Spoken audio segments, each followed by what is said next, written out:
Nations authorities, representatives of member states, all citizens closely following this summit, good morning to you all. Last year I stood here before you at this very same assembly and I outlined a new direction that Argentina's foreign policy was going to take.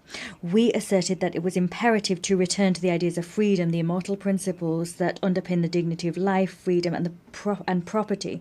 These are rights that all individuals should enjoy under the law. We asserted that there was a need for international cooperation to aim to guarantee those rights. However, I also warned that the UN had cast aside what had been its lodestar in recent decades.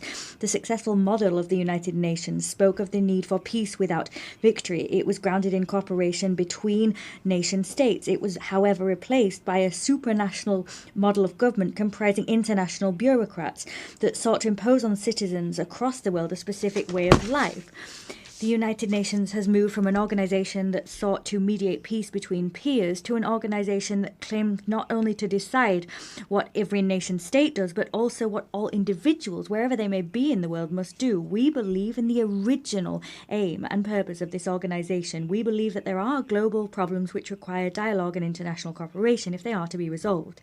However, for that reason, and to achieve that goal, we must reject these abuses of authority that often go hand in hand with noble agendas.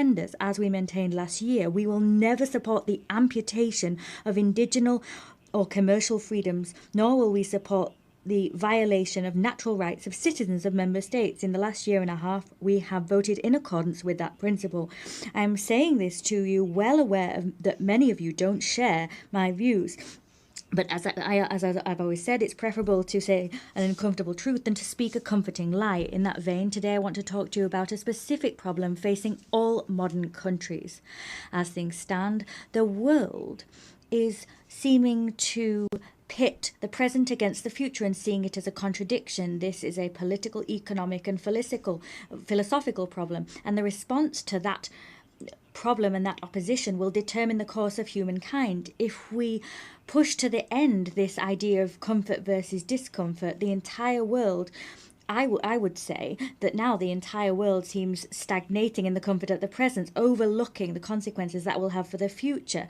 Given that doing what is uncomfortable seems to strip votes and power from those that take it on, leaders prefer to do everything in their power to protect the status quo that they inherited, and they do so disregarding future consequences. They light a fire to heat the future and heat the present and disregard the future. Modern states have thus entered into a very complex dynamic from which they cannot return. Incentives both for the people and politicians mean that we tend to talk about the distribution of wealth today, overlooking the need to compile wealth for tomorrow.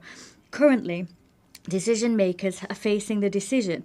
Either they preserve the legacy that was entrusted to them or they destroy it. This legacy can be accumulated wealth, productive capacity, laws, or any other thing that serves the common good.